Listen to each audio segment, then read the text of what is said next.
7-year-old Jordyn Olsen of Pipestone, Minnesota, was featured on the Kids Cancer Radio-thon recently. Jordyn was diagnosed with cancer during the early stages of her life. She passed away in March. She is survived by hosts of loving friends and family, and Aunt Chelsea Olsen helps Jordyn's story live on.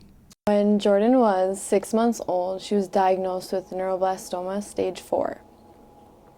And she had a tumor that was wrapped around her pelvis at the base, and she had a tumor in her skull.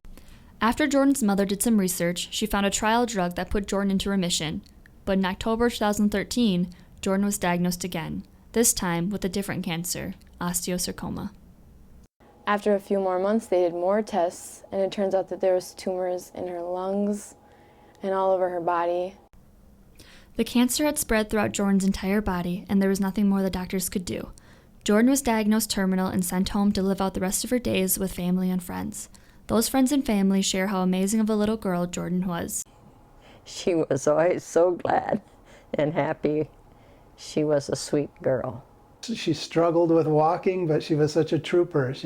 That did not slow her down. It did not keep her out of doing anything. She didn't want attention or anything drawn to her, and that was the case, I think, all the way through her time. She was in first grade, and she loved going to school. She would play in gym, and she loved her first grade teacher. Jordyn's first grade teacher, Scott Starrud, shares what Jordyn was like in the classroom and how, to all the other students, she was just Jordyn. It was hard for her to come in and be a part of the whole day because, she'd even get tired and just was exhausted. So, to have her in there in the classroom, the kids were just excited to have her. They knew when she was in there, her hat, she always had her hat and her smile, and that was just Jordyn. Mr. Starrud explains how he took it upon himself to explain to Jordyn's classmates what was happening to her. I told the kids to imagine a place, the best place they could imagine, and then I said, it's something way better than that. And I said, that's where Jordyn's at, and I said, it's just, you can't imagine how cool it is there. And the kids they grasped that and we ran with that, and that's what we kept talking about for, the days after.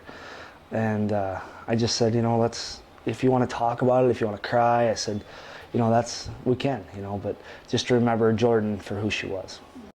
Remember Jordyn for who she was. That is not only what her classmates were encouraged to do, but also everyone else impacted by her life. For College Week, I'm Paige Peterson.